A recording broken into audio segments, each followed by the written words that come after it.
Lunedì 20 febbraio, San Leone Vescovo. È il 51esimo giorno dall'inizio dell'anno e ne mancano 314 al termine. Il sole sorge alle 7:05 e tramonta alle 17:45.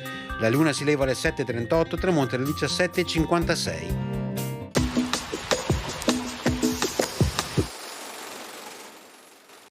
I veneziani riconquistano l'isola di Veglia nell'Adriatico. Retta da funzionari nominati ogni 2 anni, resterà sotto il dominio veneto sino alla caduta della Repubblica.